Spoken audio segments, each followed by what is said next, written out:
اللہ تبارک و تعالیٰ قرآن عظیم میں ارشاد فرماتا ہے وَأَقِيمُوا الصَّلَاةَ وَآتُوا الزَّكَاةَ وَأَطِيعُوا الرَّسُولَ لَعَلَّكُمْ تُرْحَمُونَ۔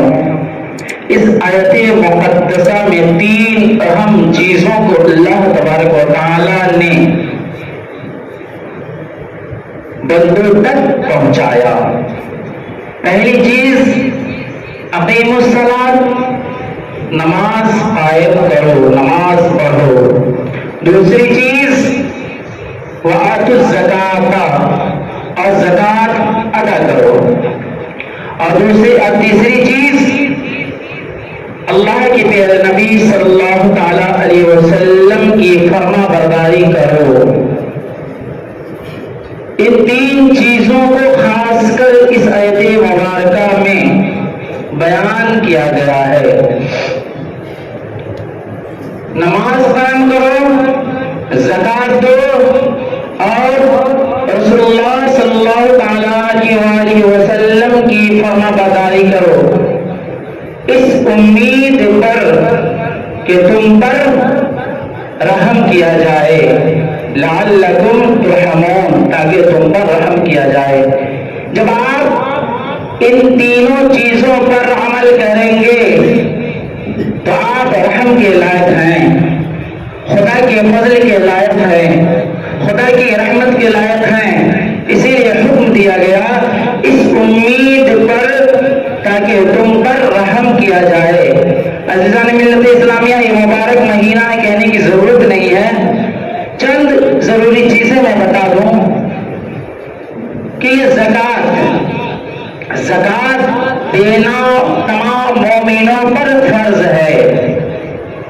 جو صاحب نصاب ہیں ان پر زکوٰۃ دینا فرض ہے، اور جو اس سے انکار کرتا ہے تو وہ ایمان سے خارج ہو جاتا ہے، وہ مسلمان نہیں رہتا، کیونکہ قرآن کا انکار ہو رہا ہے۔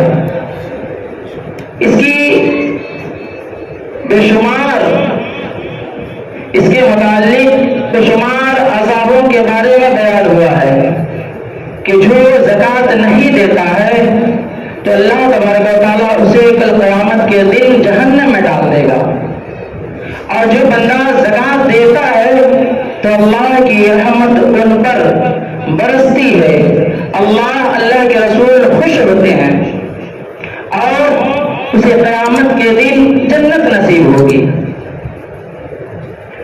جو بندہ مومن زکوٰۃ کا مستحق ہے، اس کے باوجود زکوٰۃ ادا نہیں کرتا ہے تو اللہ تبارک و تعالیٰ اس کے لیے دردناک عذاب تیار کر رکھا ہے۔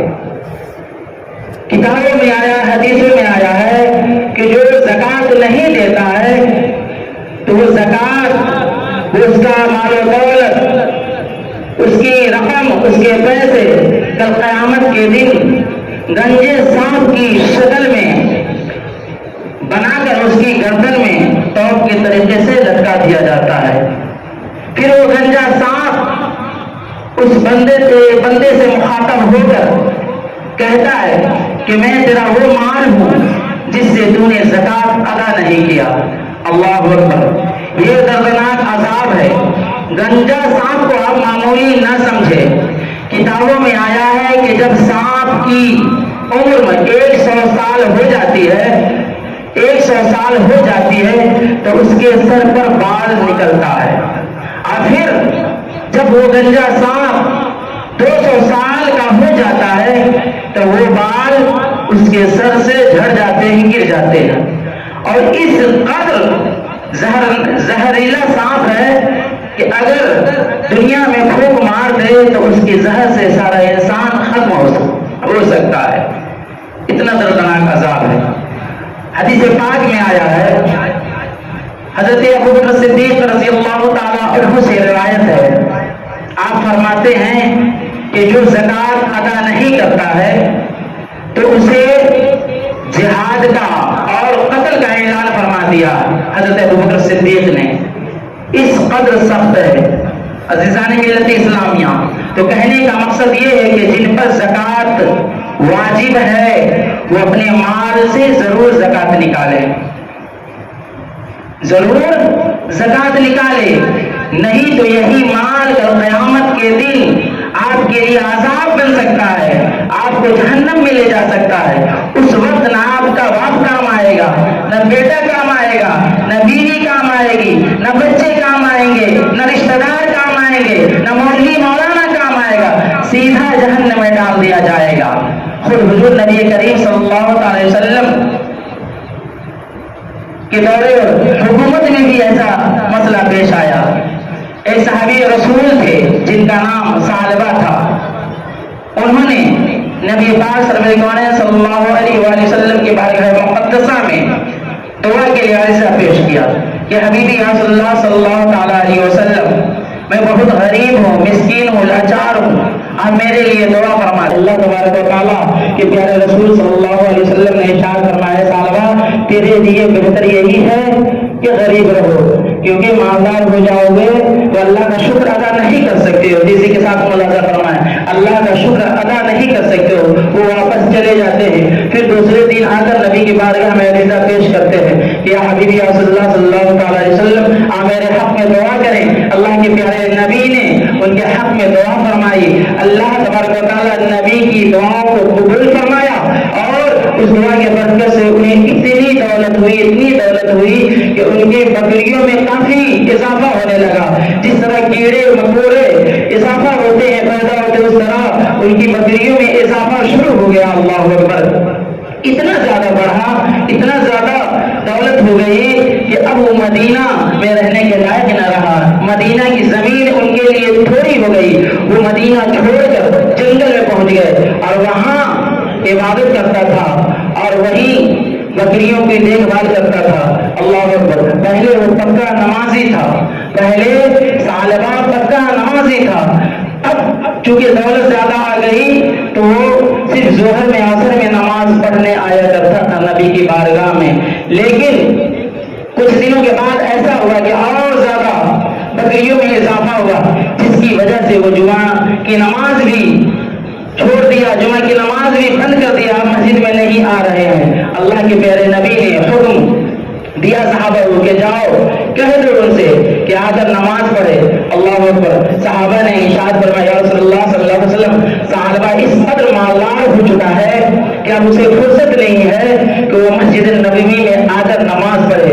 اللہ کے پیارے نبی صلی اللہ علیہ وسلم نے جب اتنا سنا تو آپ نے کافی افسوس ظاہر کیا اور ارشاد فرمایا، افسوس ثعلبہ، افسوس ثعلبہ، تو برباد ہو گیا۔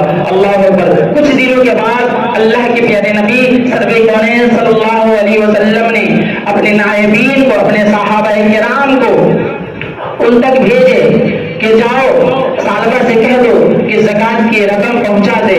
جب صحابہ کرام ان کی بارگاہ میں پہنچے اور ان سے کہا گیا کہ نبی پاک صلی اللہ علیہ وسلم نے تمہارے مال سے زکوٰۃ نکالنے کو کہا ہے، زکوٰۃ طلب کیا ہے۔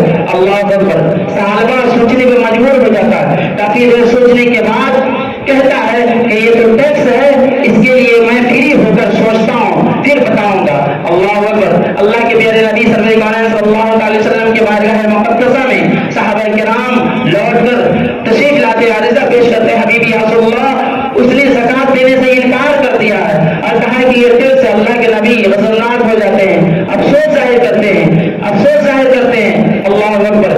اسی وقت قرآن کی آیت نازل ہو جاتی ہے، اللہ کے پیارے نبی صلی اللہ علیہ وسلم کی بارگاہ مقدسہ میں جبریل امین حاضر ہوتے ہیں اور قرآن کی آیت لے کر حاضر ہوتے نبی پاک کی بارگاہ میں پیش کرتے ہیں، جس کا مفہوم میں بیان کر دوں۔ اللہ تبارک و تعالیٰ نے قرآن میں ارشاد فرمایا کہ افسوس ہے کہ وہ لوگ جو نبی کی بارگاہ میں دعا کے لیے کہا کہ آپ اپنے وسیلے سے رب کی بارگاہ میں دعا کریں، رب ہمیں دولت سے نواز دے تو میں رب کی بارگاہ میں خوب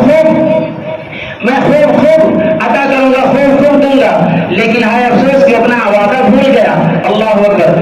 جب نبی پاک صلی اللہ علیہ وسلم کی بارگاہ میں ثعلبہ پھر زکوٰۃ لے کر آیا اور انہیں خبر ہوئی کہ نبی پاک صلی اللہ علیہ وسلم کی بارگاہ میں آیت کریمہ نازل ہو گئی اور مجھے بخیل کہا جانے لگا، بخیل ہو چکا ہے، کنجوس ہو چکا ہے، تو وہ اس خوف سے، اس شرمندگی سے زکات کی رقم کو لے کر نبی کی بارگاہ میں حاضر ہوا اور عریضہ پیش کیا، حبیبی یا رسول اللہ یہ زکات کی رقم ہے، آپ اسے قبول فرمائیں۔ اللہ کے پیارے نبی صلی اللہ علیہ وسلم غضبناک ہو جاتے ہیں اور ارشاد فرماتے ہیں کہ اے صحابہ اب تیری زکات یہاں قبول نہیں ہو سکتی ہے، کیونکہ اللہ تبارک و تعالیٰ نے جس زکات کو لینے سے منع فرما دیا ہے، اب تم اپنا مال لے کر واپس جاؤ۔ اللہ اکبر، روتا ہوا بارگاہ نبوی سے صحابہ واپس چلے جاتے ہیں۔ اللہ اکبر، پھر نبی پاک صلی اللہ علیہ وسلم وصال فرما جاتے ہیں، پردہ ہو جاتے ہیں، تو حضرت ابو بکر صدیق رضی اللہ تعالیٰ عنہ کا دور آیا۔ حضرت ابو بکر صدیق رضی اللہ تعالیٰ عنہ کا دور آیا تو صحابہ نے سوچا کہ بہت اچھا موقع ہے کہ نبی نے قبول نہیں فرمایا، یہ اچھا موقع ہے، چلو حضرت ابو بکر صدیق کی بارگاہ میں زکات کو پیش کرو۔ نبی پاک صلی اللہ تعالیٰ علیہ وآلہ وسلم تو قبول نہیں کیے، حضرت ابو بکر صدیق قبول فرما لیں گے، لیکن جب حضرت ابو بکر صدیق کی بارگاہ میں زکات کو لے کر صحابہ حاضر ہوا تو حضرت ابو بکر صدیق نے بھی قبول نہیں فرمایا۔ ارشاد فرماتے ہیں کہ جسے ہمارے پیارے نبی نے ٹھکرا دیا، میں کیسے اس کی زکات میں لے سکتا ہوں؟ اللہ اکبر، وہاں سے بھی وہ واپس ہو گیا۔ پھر حضرت ابو بکر صدیق کے بعد حضرت عثمان غنی، حضرت عمر فاروق رضی اللہ تعالیٰ عنہ کا زمانہ آیا، آپ نے بھی ان کے زکات کو واپس کر دیا۔ تو لہٰذا کہنے کا مقصد یہ ہے کہ جس شخص پر زکات واجب ہو جائے ان پر ضروری ہے کہ وہ ضرور خدا کی بارگاہ میں زکات نکالے۔ عزیزان ملت اسلامیہ، زکات نکالنا بہت اچھی بات ہے، یہ کوئی زیادہ آپ سے نہیں لیا جا رہا ہے، صرف 2.5%، 100 روپیہ میں 2.5 روپیہ، 200 روپیہ میں 500 روپیہ، 1 لاکھ میں 2,000 روپیہ، نہیں 2,500 روپیہ، اور 2 لاکھ میں 5,000 روپیہ، 2.5% لیا جا رہا ہے۔ آج تو آپ دکان سے کوئی بھی چیز خریدتے ہیں، تربوز لیتے ہیں، اس میں بھی آپ وزن کر کے لے کر آتے ہیں، لیکن اب گھر پہ لاتے ہیں تو پوری تربوز آپ کے پیٹ میں نہیں جاتا، بلکہ اس کے چھلکے برباد ہو جاتے ہیں، تو آپ کو تب تو افسوس نہیں آتا، لیکن خدا نے جس دولت کو، جس روپے کو آپ کو دیا ہے، اور خدا کا حکم ہے کہ آپ اس میں زیادہ نہیں، فقط 2.5% آپ نکالو، تو آپ کو حیرت ہونے لگتی ہے، افسوس ہونے لگتا ہے کہ 2.5% روپیہ میں کیسے نکالو۔ اللہ اکبر، عزیزان ملت اسلامیہ، 2.5% روپیہ زیادہ نہیں ہے، یہ زیادہ نہیں ہے۔ آپ جب زکات آپ پر واجب ہو جائے تو آپ ضرور نکالیں، ورنہ خطرناک عذاب میں آپ مشغول ہو سکتے ہیں، اللہ کا عذاب آپ تک پہنچ سکتا ہے۔ عزیزان ملت اسلامیہ، اسی طرح ایک مسئلہ اور میں بیان کر دوں، مسائل میں لکھ کر کے لے کر آیا تھا کہ بہت ساری چیزوں پر میں بیان کروں، لیکن وقت بہت کم ہے، لہذا تیزی کے ساتھ ملاحظہ فرمائیں۔ عید الفطر ادا کرنے سے پہلے ہر بالغ اور نابالغ پر یہ ضروری ہے، بالغ پر تو خود ضروری ہے اور نابالغ پر ان کے والدین پر ضروری ہے کہ اپنے بچوں کا صدقہ فطر ادا کریں۔ جب تک آپ صدقہ فطر نہیں ادا کریں گے آپ کی عبادتیں قبول نہیں ہوگی۔ تو شریعت نے صدقہ فطر کے بارے میں ارشاد فرمایا کہ ایک آدمی پر صدقہ فطر ہے 2 کلو 45 گرام گندم، یا تو آپ 2 کلو 45 گرام گندم دے دیں کسی فقیر کو، کسی یتیم کو، کسی بیوہ کو جو اس کے مستحق ہیں، یا پھر اس کی قیمت دے دیں جو بھی مارکیٹ میں قیمت چل رہی ہے۔ کسی نے 100 روپیہ رکھا، کسی نے 80 روپیہ رکھا، کسی نے 120 روپیہ رکھا، لیکن یہ کوئی ضروری نہیں ہے کہ آپ اتنا ہی دیں جتنا مولوی یا مولاناؤں نے متعین کر دیا ہے، بلکہ آپ جیسا کھاتے ہیں اس کی قیمت آپ دے سکتے ہیں۔ مارکیٹ میں آپ دکان پہ جا کر گندم کی قیمت معلوم کریں اور 2 کلو 45 گرام کی قیمت جو ہوتی ہے وہ قیمت آپ دے دیں، یا پھر 2 کلو 45 گرام گندم ہی دے دیں۔ اور اگر جو مالدار ہیں تو اگر وہ دینا چاہتے ہیں زیادہ تو ان کے لیے بہتر بلکہ افضل یہ ہے کہ وہ اور زیادہ دے، کھجور دے، منقع دیں، جو کہ 1000 روپیہ، 1200 روپیہ، 1500 روپیہ کلو، مطلب 1500 روپئے کی رقم تک پہنچ جاتی ہے یہ چیزیں۔ لہذا جو جس حیثیت کے ہیں ان پر ضروری ہے کہ وہ عید الفطر کی نماز ادا کرنے سے پہلے صدقہ فطر ادا کر دیں، ان کے لیے ضروری ہے، ورنہ گنہگار ہوں گے۔